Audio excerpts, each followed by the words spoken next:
कैसी रुसवाई, कैसी ये तेरी दुनिया, तू हाई है तू हाई, ओ मौला मेरे मौला। हारिब, खाना कैसा लगा तुम्हें? जी आंटी, खाना वाकई बहुत मजे का था। आखिर बना किसके सुपरविजन में था? वैसे आरिफ, तुमने अंबर के नए घर का इंटीरियर देखा है? We can suggest if you want make any changes. भाई अब देखो ना कि उस घर में सिर्फ अंबर ने नहीं, तुम दोनों ने रहना। अंकल, इस बारे में हम पहले भी बात कर चुके हैं। फिलहाल मेरा ऐसा कोई इरादा नहीं। अलबत्ता अगर अंबर चाहती है तो वो सेटिंग चेंज कर सकती है, उसका अपना घर है। ठीक है, टेक योर टाइम, लेकिन अल्टीमेटली तो तुम दोनों को उस घर में रहना है, इसलिए ऑन एंड ऑफ वहाँ चक्कर लगाते रहा करो। अब देखो ना, मैं नहीं चाहता कि वो प्रॉपर्टी में रेंट आउट करूँ, क्योंकि इस तरह उसका डिज़ाइन और इंटीरियर वगैरह सब ख़राब हो जाएगा। इसलिए जितना जल्दी हो सके उसे इस्तेमाल में लाया जाए। जी अंकल, बिल्कुल ठीक कह रहे हैं आप।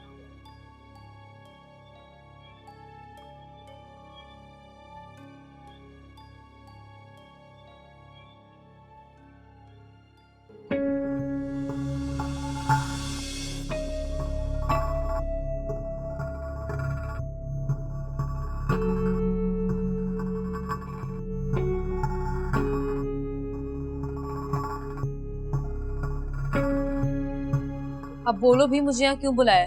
क्या सिर्फ खाने आए हो?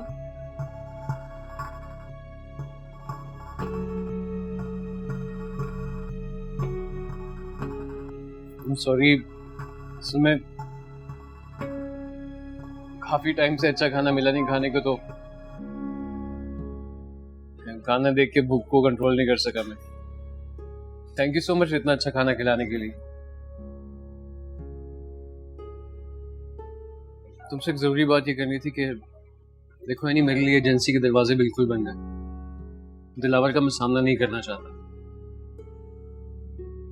ऑफिस में मेरी एक बहुत जरूरी चीज पड़ी है और वो मुझे हर कीमत पे चाहिए, और ये काम सिर्फ तुम ही कर सकती हो। ऐसी क्या चीज है? यानी फाइल है जिसमें मॉडल्स के ऑडिशंस का डेटा है, उसके साथ एक सीडी पड़ी हुई है। देखो यानी वो मुझे हर हाल में चाहिए। प्लीज किसी भी तरीके से तुम ऑफिस जाके मुझे वो सीडी ला दो।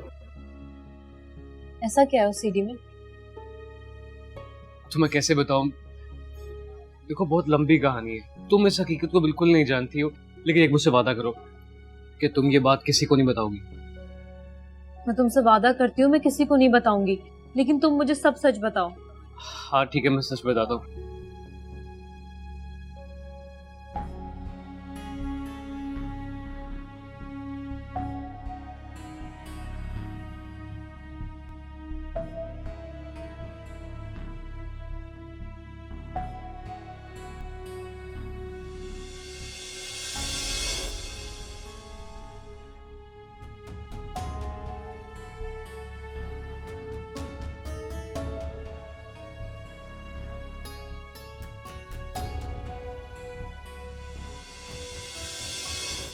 घटिया इंसान, मुझे तुमसे ये उम्मीद नहीं थी। ईमान मेरी दोस्त थी, जेलसी मुझे भी थी उससे, मगर मैं इतनी घटिया हरकत कभी नहीं कर सकती थी।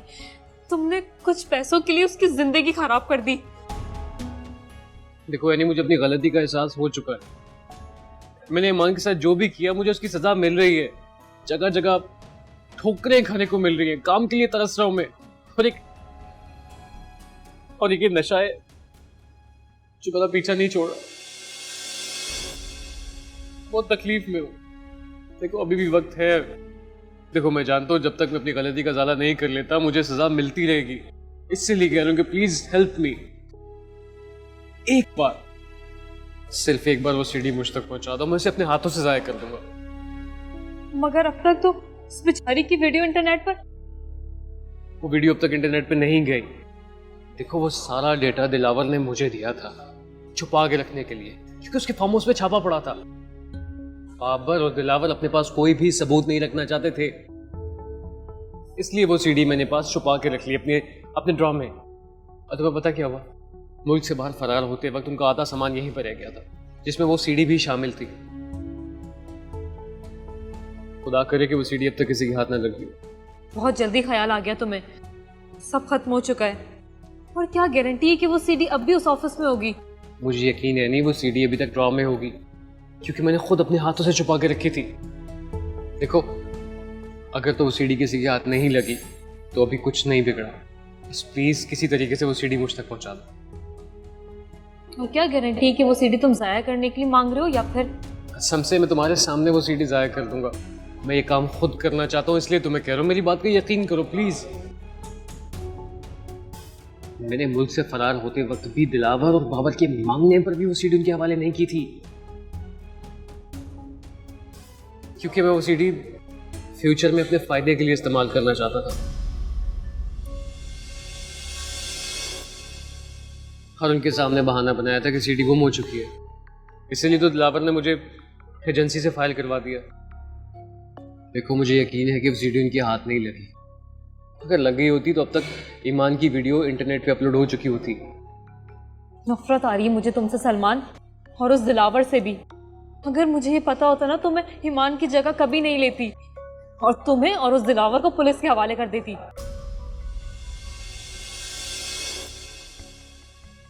तो मैं उस दिलावर को नहीं छोड़ूंगी। देखो एनी, मैंने बहुत मजबूर होकर तुम्हें सारी हकीकत बताई है।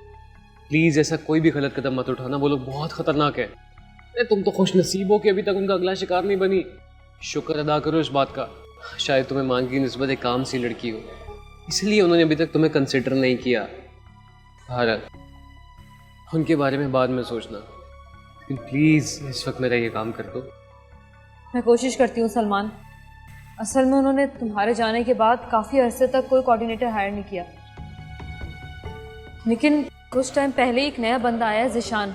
मुझे तो वो एक आंख नहीं पाता। वो एक नंबर का छिछोरा इंसान है। वो तुम्हारे ऑफिस नहीं बैठता है। बस दुआ करो कि वो सीडी उसके हाथ ना लग गई हो। अल्लाह खैर करे, दुआ करो कि ऐसा कुछ ना हुआ हो। प्लीज तुम जल्दी करो। अच्छा ठीक है, मुझे थोड़ा टाइम दो। मैं मौका लगते ही वो सीडी ढूंढती हूँ, और उसके बाद शायद मैं खुद भी वो जगह छोड़ दूँ। थैंक यू एनी, ये तुम्हारा मुझे बहुत बड़ा एहसान होगा। प्लीज मेरी एक बात सुनो, एज सुन एज पॉसिबल वो जगह छोड़ दो, तुम्हारे लिए अच्छा हो। प्लीज।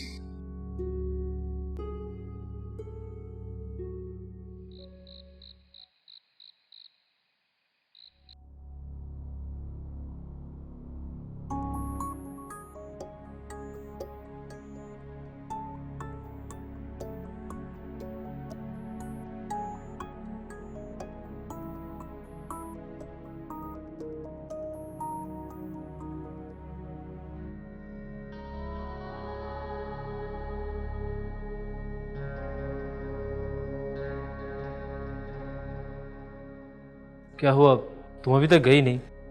तुम्हारा फोटोशूट तो शाम को ही ख़त्म हो गया था। हाँ, वो बस मैं निकल ही रही थी, गाड़ी का वेट कर रही हूँ।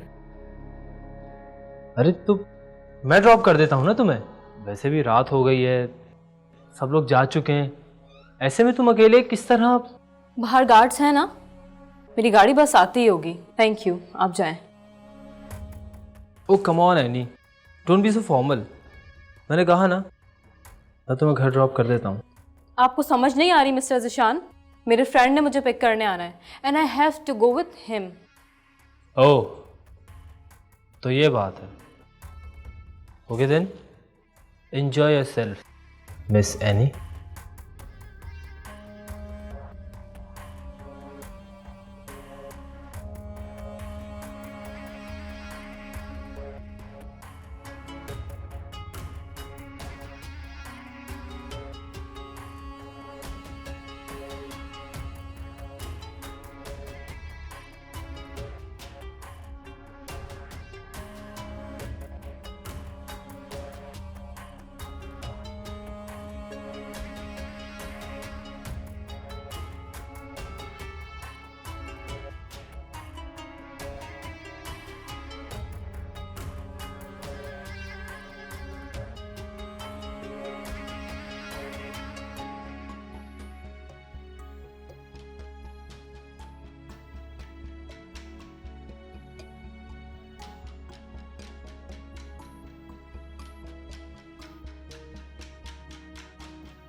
वही हुआ जिसका मुझे डर था। या तो वो सीढ़ी किसी और के हाथ लग गई या फिर शानी के। ओह गॉड सलमान, ये तुमने अच्छा नहीं किया ईमान के साथ।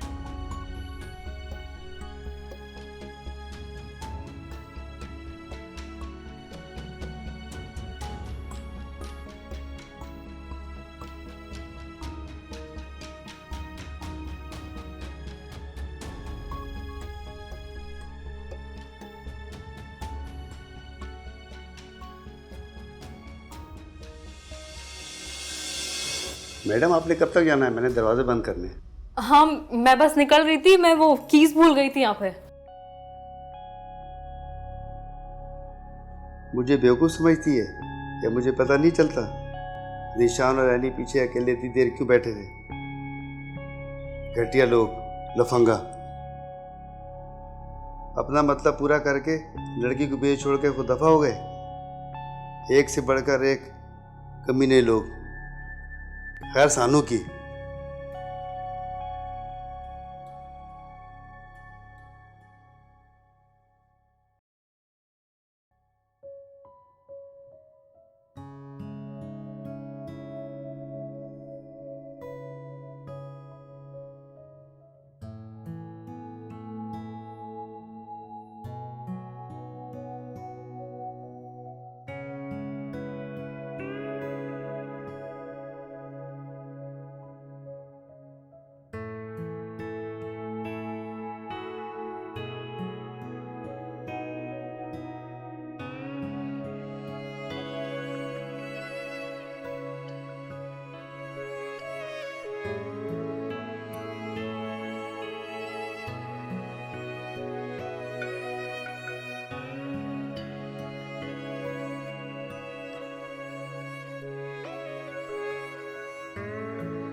या अल्लाह तेरा शुक्र है,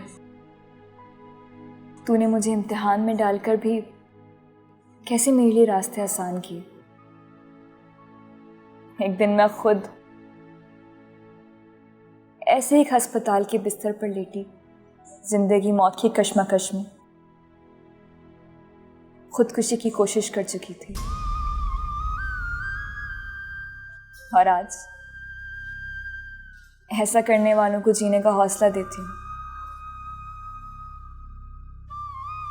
या अल्लाह, तूने मुझे कब इतना मजबूत बना दिया, मुझे एहसास ही नहीं हुआ।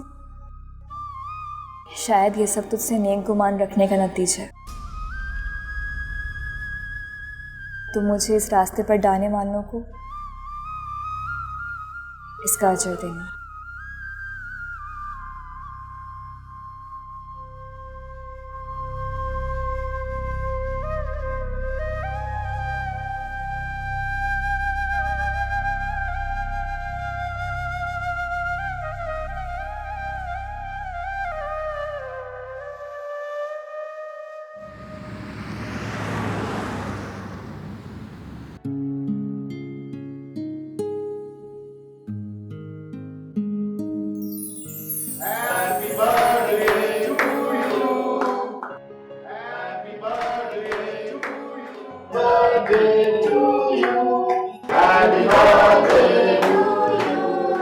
Happy birthday, dear Amber. Happy birthday to you. Thank you dad, I knew it कि आप और हारिफ मिलकर मेरे लिए कोई ना कोई सरप्राइज जरूर प्लान करेंगे। भाई ये सरप्राइज तो था हारिफ की तरफ से। अब एक सरप्राइज तुम्हारे लिए है मेरे पास। वो क्या? तुम्हारी फेवरेट कार, जिसको पाने का तुमने हमेशा ख्वाब देखा। Thank you so much dad. You know, you are the best dad in the world. And of course, the best husband. Thank you so much for all this.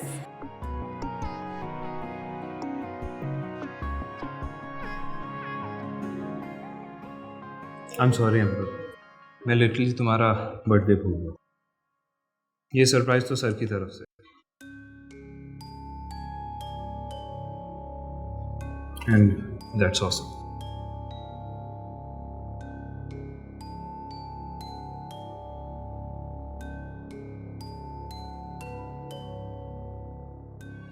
अरे आओ ना बेटा, केक काटो। आ जाओ आए भाई एवरीबॉडी।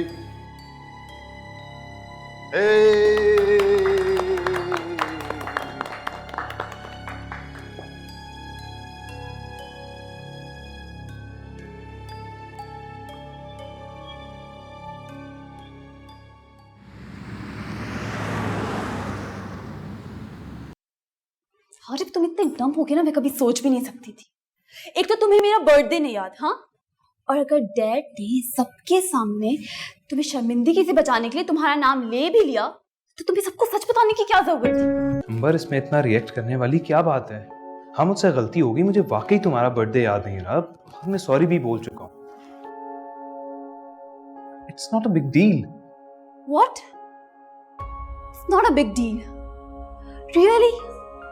शादी के बाद ये मेरी पहली बर्थडे थी जो मेरे हस्बैंड को ही नहीं याद, और वो कह रहा है it's not a big deal.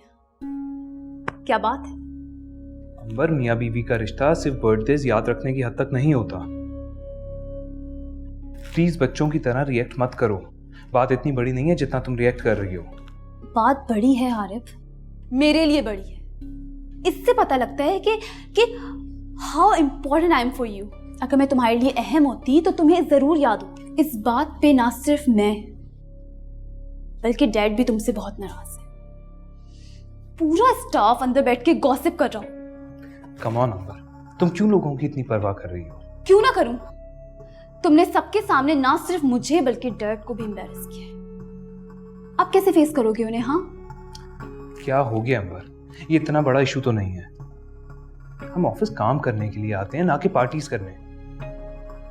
Let me do my work. Excuse me.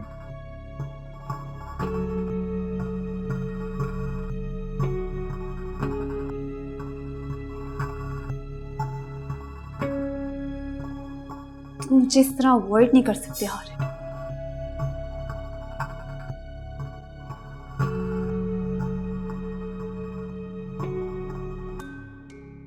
Sir, presentation ready है। 11 बज गए। Shall I call the meeting? No. I'm not in a mood of attending any meeting. But sir, आज की meeting बहुत important है। उसके बाद project. मेरे लिए मेरी बेटी से बढ़कर कोई मैटर इंपॉर्टेंट नहीं। और जिस तरह तुमने उसे अपसेट और मुझे एम्बैरेस किया है ना, वो भी सारे ऑफिस के सामने। Right now I don't want to see your face. You may leave please. Sir, I apologise for forgetting her birthday, but I was honest about it. नहीं चाहिए हमें तुम्हारी ऐसी होनेस्टी जो हमें सबके सामने जलील कर दे। ये तुम्हारी पहली और आखिरी गलती थी, और आइंदा ऐसा नहीं होना चाहिए। I'm telling you, you may leave now.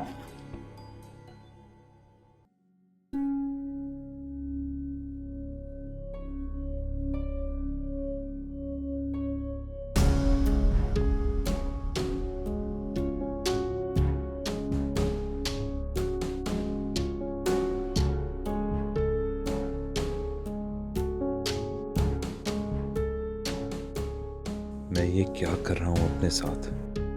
क्यों की मैंने उस लड़की से शादी जिसको मैं अच्छी तरह जानता था? क्या क्या माजी से छुटकारा पाने के लिए? क्यों मैं कुछ नहीं कह सका जब मेरी बेइज्जती हो रही थी? क्या मैं भी अपने बाप और भाई की तरह मजबूर हो चुका हूँ? ये मैं तो नहीं, मैं तो ऐसा नहीं था। मुझे क्या होता जा रहा है? मैं क्यों गुलाम बनता जा रहा हूँ? क्यों मेरी जिंदगी में हर चीज ठीक होते होते बिगड़ जाती है? Oh God, please help me.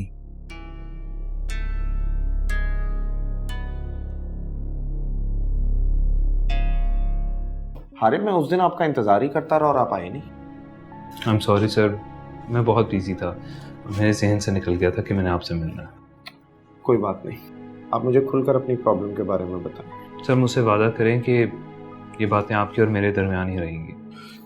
आपको ये बात कहने की ज़रूरत नहीं है, ये हमारे प्रोफेशन का पहला असूल है।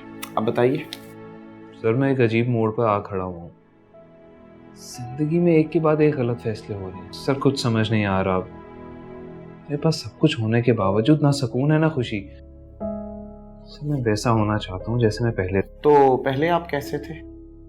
सर, पहले मैं बहुत खुश, लापरवाह, ना डर, स्ट्रेट फॉरवर्ड, हसास और जिंदगी को भरपूर एंजॉय करने वाला। हमेशा बड़ों की रिस्पेक्ट की और कभी सच बोलने से नहीं घबराया। सर, पढ़ाई के साथ स्पोर्ट्स में भी इन रहा। अगर अब ऐसे लगता है शायद जिंदगी का कोई मकसद ही नहीं। और इस 1-1.5 साल का कोई ऐसा वाकया जो इस कैफियत की वजह हो? जी सर, 2 बड़े वाकयात। वो क्या?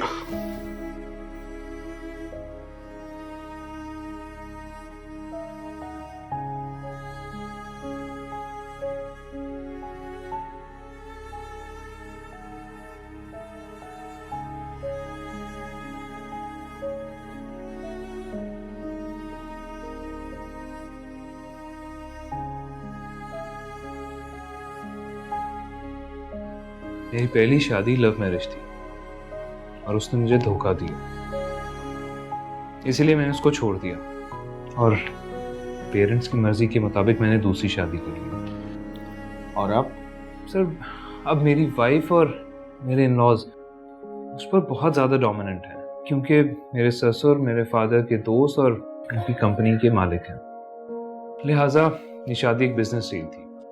मैंने अपने माजी से जान छुड़ाने के लिए इस शादी के लिए हाँ कर दी, मगर अब ये मेरे गले पड़ गई है। ऑफिस से घर तक यस मैन बनना पड़ता है, जो कि मैं नहीं हूँ। I want to be myself. और पिछले रिलेशनशिप को ख़त्म करने का कोई रिग्रेट? जी नहीं। हारिब, आपकी आंखें आपकी बात का साथ नहीं दे रही। आप कहते हो तो मान लेते हैं। आपने अपनी पहली वाइफ को डिवोर्स दे दी है? नहीं। वजह? She was pregnant. और अब आपने क्या सोचा है? यही कि अब मैं उसे तलाक नहीं दूँ, इसी तरह तड़पाऊंगा। हारिब, आपकी बातों से पता चलता है कि आपने दूसरी शादी दिल से नहीं बल्कि टेम्परेरी स्केप की वजह से की है, और लाशऊर में आप अभी तक अपने माजी में नहीं हैं। Temporary escape? जी, टेम्परेरी स्केप यानी वक्ती फरार, जिसको हम लोग अक्सर अपने मसाइल का हल समझते हैं, जबकि ऐसा करके हम एक मसले से निकलकर दूसरे बड़े मसले में फंस जाते हैं। आपकी बेचैनी और बेसुकूनी की एक वजह यह भी हो सकती है कि कहीं माजी में आपके हाथों किसी के साथ कोई ज्यादती हुई हो। अनजाने में, जानबूझकर नहीं। इंसान की एक ये आदत भी होती है कि वो ज़िंदगी को अपने पॉइंट ऑफ व्यू से देखता है, दूसरे की जगह रख कर नहीं। जी। वेल, हो सकता है मेरा अंदाज़ा गलत हो, लेकिन आपको इस बारे में सोचना चाहिए कि एक मसले से निकलने के लिए आपने दूसरा फैसला लेने में कहीं जल्दबाजी तो नहीं कर दी। अब आपके सामने दो रास्ते हैं, या तो पहले की तरह बी योर सेल्फ और जो चीज़ पसंद नहीं है उसको क्विट कर दें, या फिर अपनी इस नई ज़िंदगी के साथ कॉम्प्रोमाइज़ करें और माजी को मुकम्मल तौर पर भूल जाएं। आपके लिए आसान ऑप्शन कौन सी है? सर, मुझे कुछ समझ नहीं आ रहा। मेरे लिए मज़ीद ज़िंदगी के साथ कॉम्प्रोमाइज़ करना मुमकिन नहीं और मैं माजी के साथ भी नहीं रह सकता। मैं क्या करूं? Just relax and stay strong. आप एक पढ़े लिखे और बाशऊर इंसान हैं और एक अच्छी फैमिली से बिलोंग करते हैं। So stay firm and composed. अपने आसाब को मजबूत करें और दूसरों को अपने ऊपर हावी मत होने दें। सर, अगर दूसरे खुद को जानबूझकर हावी करें तो फिर मैं क्या करूं? Permanent escape. मतलब इस वक्त आप डू और डाई वाली सिचुएशन से गुजर रहे हैं। एक मशहूर ब्रांड है जिनकी टैगलाइन है जस्ट डू इट। आप भी उनकी तरह अच्छी तरह सोचें, और अच्छी तरह सोचने का मतलब अच्छी तरह गौर व फिक्र करना है, टेंशन लेना नहीं। और उस गौर व फिक्र के बाद जस्ट डू इट। सर, एक अजीब अनजाना सा खौफ है। जब ऐसा अनजाना सा खौफ आपको तंग करे तो आप वो काम कर गुजरें जिससे आपको खौफ आ रहा हो। ट्राई टू फेस इट, मगर दुरुस्त वक्त पर दुरुस्त फैसला करना है। अभी आप जाएं और ख़ुद को थोड़ा वक्त दें। वक्त निकाल कर रब्बे कायनात की बारगाह में हाज़री, उसकी इबादत करें, उसके आगे सजदे में गिरकर ये तमाम सवालात करें। यकीनन आपको इन तमाम सवालों के जवाब भी मिलेंगे और आपकी ज़िंदगी के रास्ते आसान भी होते चले जाएंगे, और फिर शायद आपको मेरी काउंसलिंग की ज़रूरत भी ना पड़े। Thank you so much sir.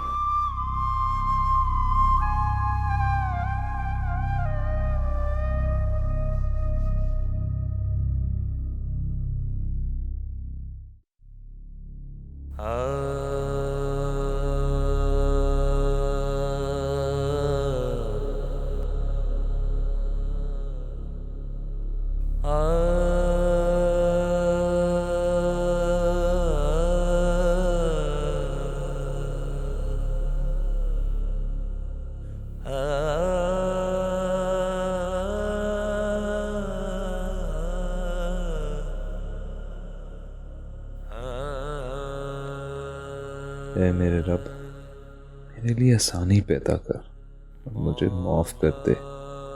मैं तेरा गुनाहगार बंदा जिंदगी की दौड़ में खोकर तेरी तरफ रुख भी ना किया। आज तुझ पर मुकम्मल तवक्कुल और यकीन के साथ दुआ मांगता हूँ, मुझे इस मुश्किल से निकाल दे, मेरे अंदर की बेचैनी को ख़त्म कर दे।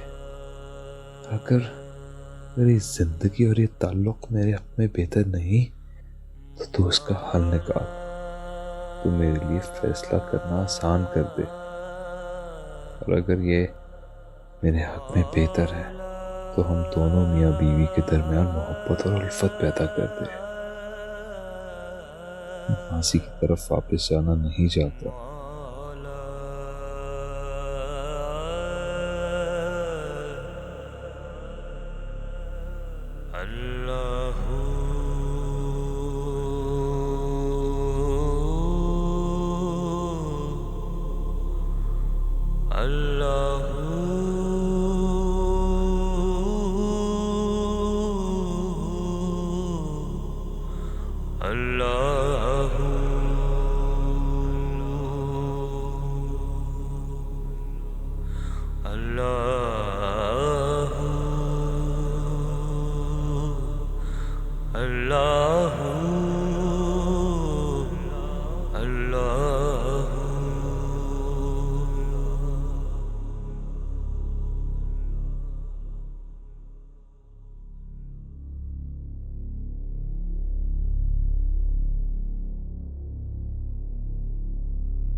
इसे हमारी थोड़ी सी टेंशन की ज़रूरत है एंड आई एम श्योर कि बहुत जल्द मुकम्मल तौर पे ज़िंदगी की तरफ वापस आ जाएगा।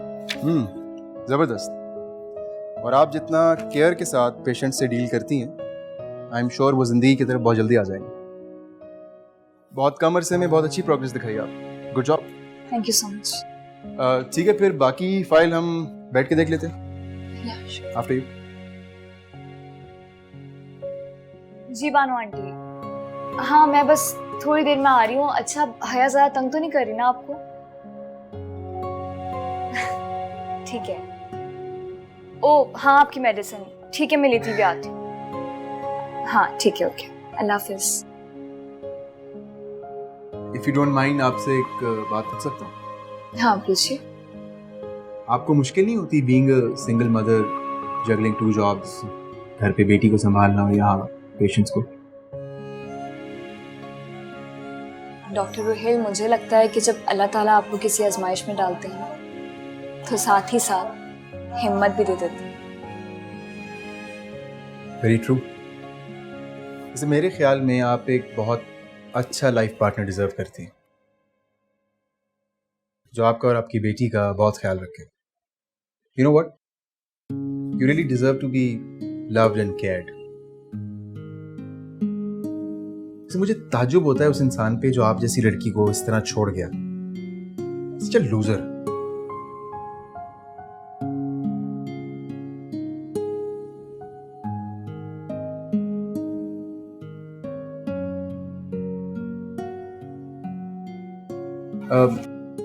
Listen, I am extremely sorry. मेरा मतलब आपको हर्ट करना नहीं था, मैंने बस नहीं, डोंट बी सॉरी, वो बस ऐसे ही।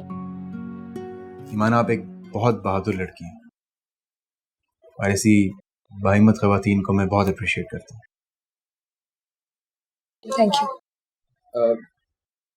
वैसे I know it's a bit personal, लेकिन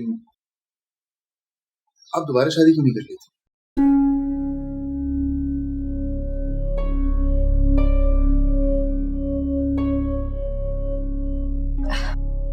दूसरी शादी डॉक्टर, मैंने कभी इस बारे में सोचा नहीं। और वैसे भी मुझे अब अपने करियर पे फोकस करना और अपनी बेटी के फ्यूचर, और कोई चीज़ मेरे लिए मायने। इसीलिए तो कह रहा हूँ, अगर आपको कोई ऐसा लाइफ पार्टनर मिल जाए जो आपको और आपकी बेटी को खुशी से कबूल करे, तो फिर जिंदगी का ये सफर बहुत आसान हो जाएगा। आप thank you so much for your concern doctor, लेकिन मैं इस बारे में सोचना नहीं चाहती।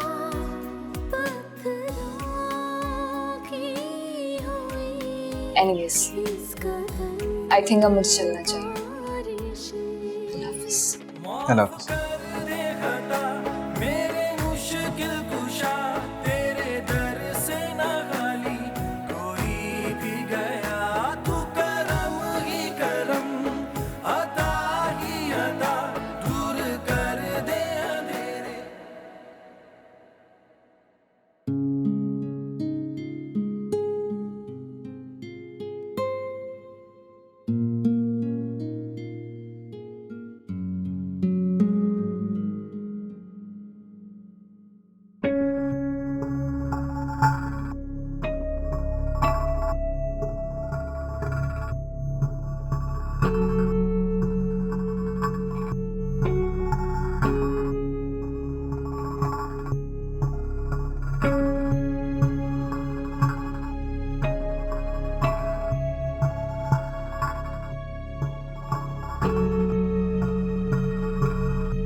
शादी के बाद ये मेरी पहली बर्थडे थी जो मेरे हस्बैंड को ही नहीं याद, और वो कह रहा है it's not a big deal.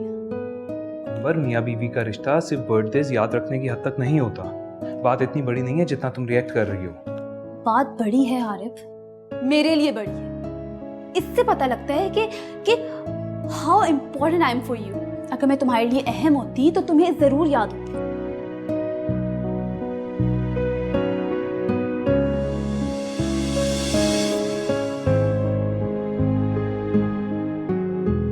ये ले आपकी वॉच, और नाश्ता बना दिया मैंने, जल्दी से आके कर लें, ठंडा हो जाएगा। Thank you. कितनी अच्छी बीवी हो ना तुम। ये तो मेरा फर्ज है। और आपको पता है, मुझे आपके काम करना बहुत अच्छा लगता है। काश ये मौका मुझे रोज मिलता, अब डेली मेरी ड्यूटी होती। ईमान, अल्लाह ने चाहा तो ऐसा भी हो जाएगा। मेरी पूरी कोशिश है कि तुम्हें ज्यादा से ज्यादा वक्त दूं। मुझे माफ कर दे। हारिब कोई बात नहीं, मैं समझती हूँ आपकी मजबूरियाँ, और मेरे लिए यही बहुत है।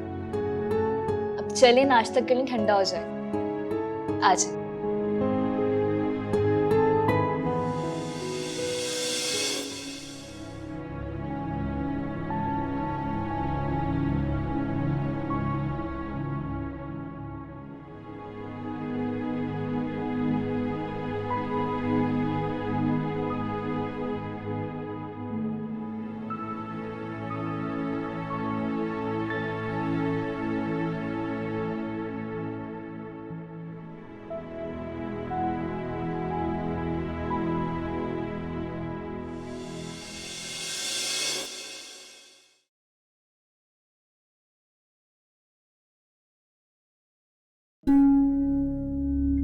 अंबर, अंबर,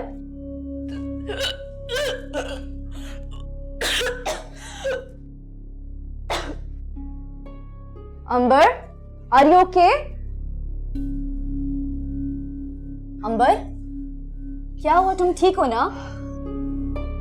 चक्कर आ रहे हैं, फीलिंग नॉसिया। अच्छा, चलो मेरे साथ डॉक्टर के पास चलते हैं। आजा, आराम से, आराम से, आजा, आजा, आराम से, आराम से। अंबर यहाँ बैठा हूँ, इधर बैठ जाओ। अंबर, क्या हुआ? तबीयत तो ठीक है तुम्हारी? नहीं मामा, ऐसे वॉमिट्स हो रही हैं और चक्कर भी आ रहे हैं। अल्लाह करे कोई अच्छी न्यूज़ हो। इंशाल्लाह।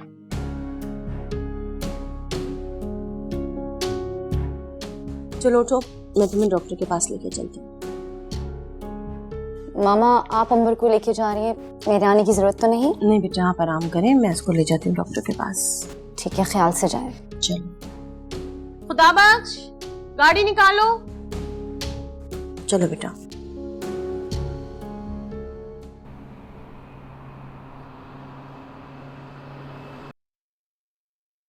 अंबर की रिपोर्ट आ गई है। सब खैरियत तो है ना? आपको मुबारक हो मिसेस हमदानी, आप दादी बनने वाली हैं। क्या?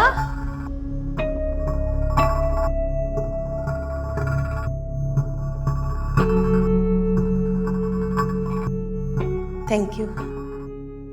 या अल्लाह, तेरा शुक्र है तूने हमें इतनी बड़ी खुशी दिखाई।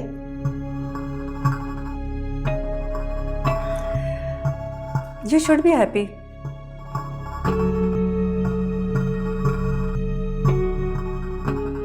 अच्छा चले, ठीक है, आई कैन अंडरस्टैंड।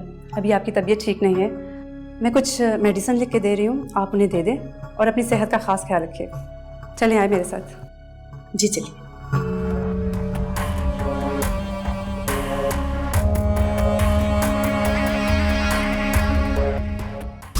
तो सर, कैसा रहा आपका दुबई का ट्रिप?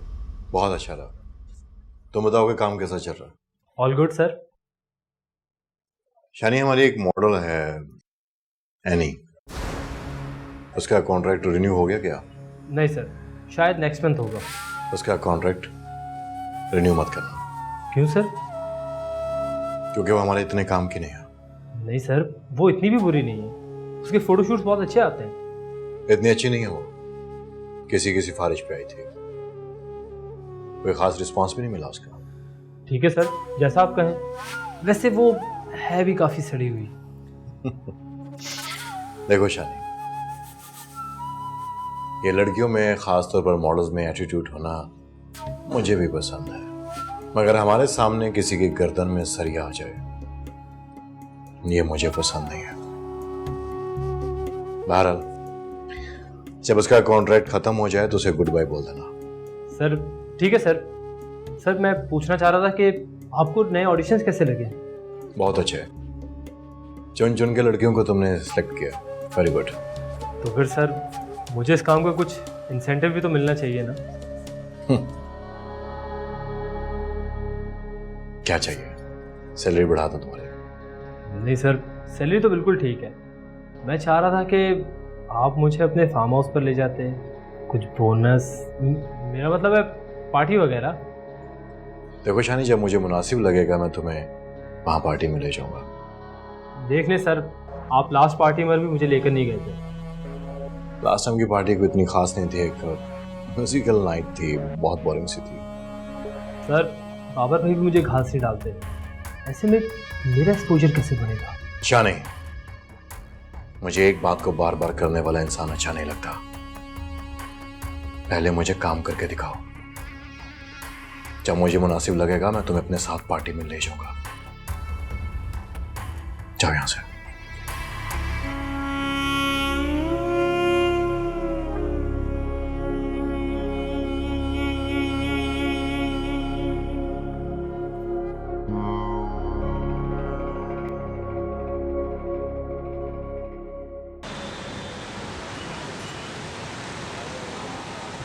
मैंने कह दिया ना, मुझे बच्चा नहीं चाहिए, बस। तुम्हारा दिमाग तो खराब नहीं हो गया अंबर? ये खुशी की खबर है जिसमें तुम इतना गुस्सा कर रही हो। अल्लाह की दी हुई नेमतों पे इतना नाशुक्री नहीं करते। To hell with your lectures। मैं तुम्हें पहले कह दिया था कि मुझे फिलहाल 2-3 साल तक बेबी नहीं चाहिए। फिर क्यों? हाँ, मेरी अपनी कोई लाइफ नहीं है। अभी हमारी शादी को टाइम ही कितना हुआ है। And I swear, मुझे अपने फ्रेंड सर्कल में अपना मजाक उड़वाने का कोई शौक नहीं है, और ना ही अपना लाइफस्टाइल खराब करने का शौक है बच्चे संभाल के। Shame on you अंबर, कितनी खुदगर्ज हो तुम। Oh come on, you think I am selfish? तो फिर अपने और अपने घर वालों के बारे में क्या ख्याल है? टिपिकल मिडिल क्लास लोगों जैसी सोच है तुम सब। बच्चे की खबर सुनते ही सब पागल हो गए। कभी बच्चा नहीं देखा क्या? For God's sake अंबर, मुझे ये सोचने पे मजबूर मत करो कि तुमसे शादी करके मैंने वाकई कोई गलती की है। Oh really? तुम मुझसे शादी करके पछता रहे हो? हाँ, तो मैं कौन सा तुमसे शादी करके खुश हूँ? I swear, अगर मुझे पता होता कि तुम और तुम्हारी फैमिली इतनी टिपिकल और घटिया सोच की मालिक है, तो मैं तुमसे कभी शादी ना करती। तो फिर चली जाओ यहाँ से। मैं भी देखता हूँ कि मेरे अलावा तुम्हारी इन आदतों के साथ तुम्हें कौन बर्दाश्त करता है। अच्छा, तुम्हारी सोच है मिस्टर हारिफ। तुमसे बहुत बेहतर तो स्टीव था, मरता था मुझ पर। काश मैं उससे शादी कर लेती, कम से कम उसके साथ अपनी मर्जी से तो रहती। स्टीव कौन? My American boyfriend.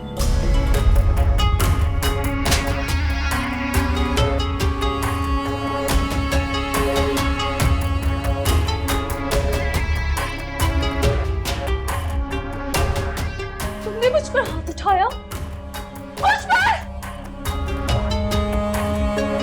अब मैं एक सेकंड इस घर में नहीं रहूंगी। To hell with all of you। हाँ हाँ चली जाओ, इस घर से भी और मेरी जिंदगी से भी।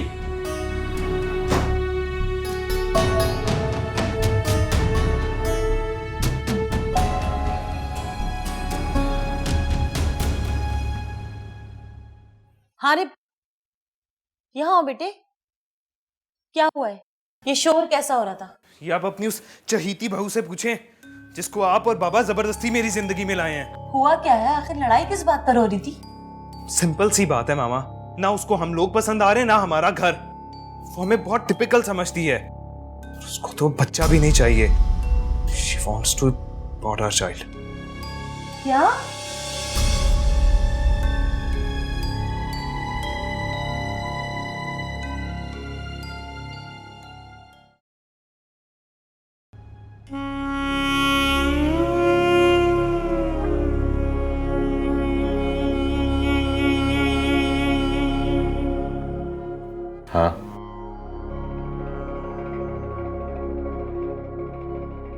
अच्छा ठीक है भाई।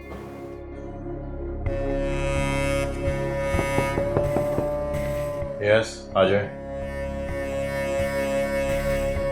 सर आपको एक बात बतानी थी। जी। आपकी गैर मौजूदगी में ज़ीशान साहब और वो लड़की एनी दोनों, ये दोनों क्या? ये दोनों रात देर तक बैठे रहते थे। एक दिन पूरा दफ्तर खाली हो गया, सब चले गए। मैं लाइट्स वगैरह ऑफ करने आया तो ज़ीशान साहब खिसक कर निकल गए। फिर बाद में मिस एनी के कमरे से निकली। और कुछ? बस और कुछ नहीं। मिस एनी कुछ ढूंढ रही थी शानी साहब के कमरे में। कुछ साथ लेके गई? नहीं सर, इसलिए तो मैं कह रहा हूँ दफ्तर में कैमरे लगवाएं। तुमसे मशवरा नहीं मांगा मैंने, तुम सिर्फ आते जाते गेट पे नजर रखा करो। जाओ यहाँ से।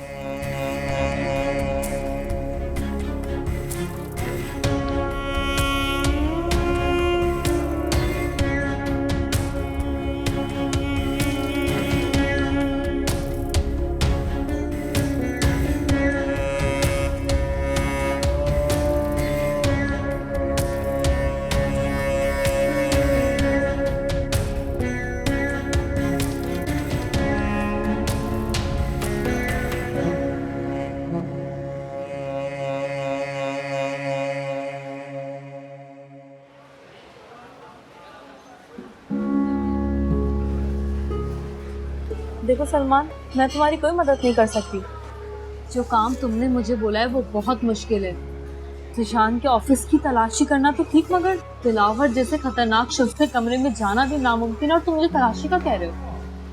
देखो एनी, तुम्हें अल्लाह का वास्ता है, मेरी मदद करो। सिर्फ एक बार मुझे सीढ़ी ला दो। देखो, तुम्हें जिंदगी में जहाँ मदद चाहिए हुई ना, मैं तुम्हारी मदद करूँगा। अल्लाह ना करे कि मुझे तुम जैसे इंसान की मदद की जरूरत पड़े। एनी, तुम्हारा गुस्सा बचा है, लेकिन देखो ये काम मुझसे गलत हुआ है, मैं उसे ठीक करने की कोशिश कर रहा हूँ। देखो सलमान, भूल जाओ सीडी को, वक्त गुजर चुका है। पता नहीं वो सीडी अब है भी या नहीं। नहीं एनी, वो सीडी वहीं पर ही है और मुझे वो सीडी हर हाल में चाहिए। मुझे तो वाकई तुम पे अब शक हो रहा है कि तुम वो सीडी क्यों मांग रहे हो, तुम क्यों गड़े मुर्दे उखाड़ रहे हो। एनी, तुम मेरी बात समझने की कोशिश क्यों नहीं कर रही हो? दिलावर बहुत ही खतरनाक बंदा है। अगर वो सीडी उसके हाथ लग गई ना तो वो मुझे भी ब्लैकमेल कर सकता है। प्लीज समझो मेरी बात को। मतलब ऐसा क्या है सीडी में? तो तुम्हें हर बात समझानी पड़ती है। प्लीज एक बार मेरा ये काम कर दो, मुझे वो सीडी हर हाल में ला दो प्लीज। देखो मैं कोशिश करूंगी, मैं खुद काफी दिन से एजेंसी नहीं गई हूँ। जिस दिन फोटोशूट होगा मैं उस दिन ट्राई करूंगी। Thank you any, thank you so much.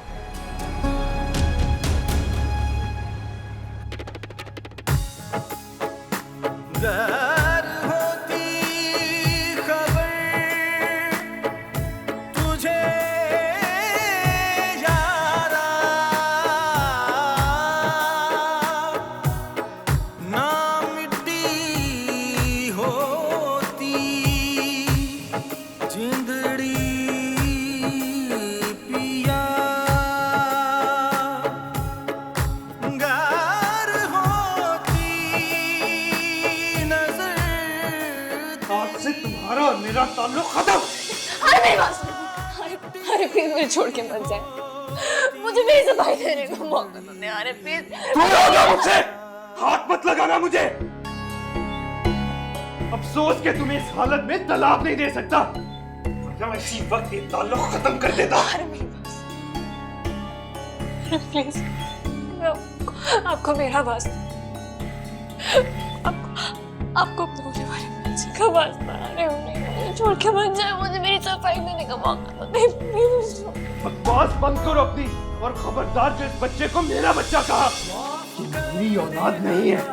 मेरे मुश्किल कुशा तेरे दर से ना खाली कोई भी गया, तू करम ही करम, अता ही अता, दूर कर दे अंधेरे, सवेरा तू दिखा।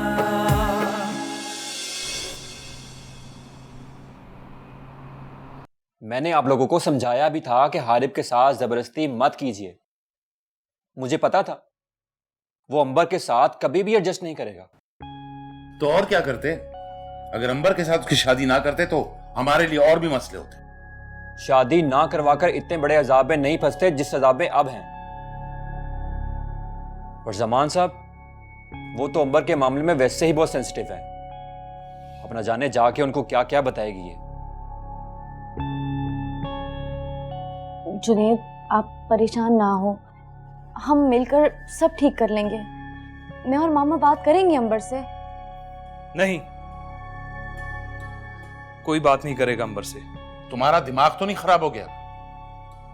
अगर हम उनसे मिलने ना गए और उसे मनाया नहीं तो जमान हम पर हमारी जिंदगी तंग कर देगा। जमान जमान जमान, आखिर कब तक हम उनकी दी हुई दौलत और आसाइशों की जंजीरों में जकड़े रहेंगे? कब तक अपना जमीर बेचकर उनके कदमों में बिछे रहेंगे? हारिब, तुम जानते हो उनका हमारे खिलाफ हो जाना हमें किस मुसीबत में डाल सकता है? जानता हूं बाबा, सब जानता हूं, और ये भी जानता हूं कि आप लोगों का अल्लाह की जात से यकीन उठ चुका है जो आप लोग ऐसी बातें कर रहे हैं। मैं आप सबको बता रहा हूं, आप में से जिसने भी अंबर से बात की मैं उससे ताल्लुक तोड़ दूंगा।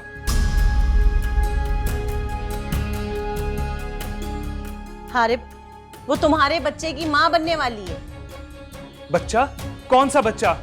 जो औरत अपने बच्चे को दुनिया में आने से पहले ही डिसऑन कर दे, उससे आप क्या तवक्को रखती हैं?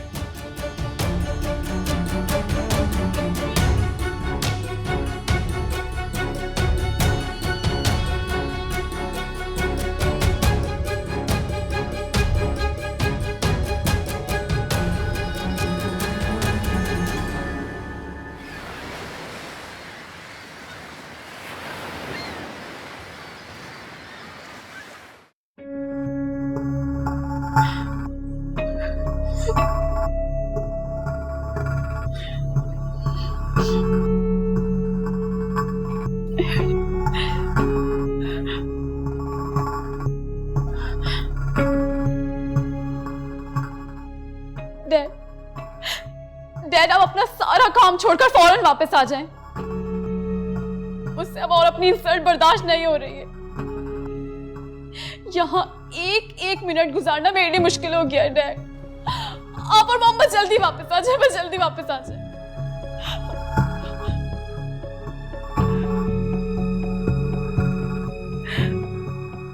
तुमने मुझ पर हाथ उठाया हारिब, मुझ पर।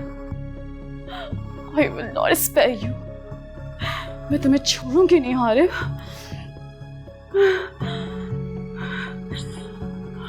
तुमने अच्छा नहीं किया, तुमने अच्छा नहीं किया Harib. I will not spare you.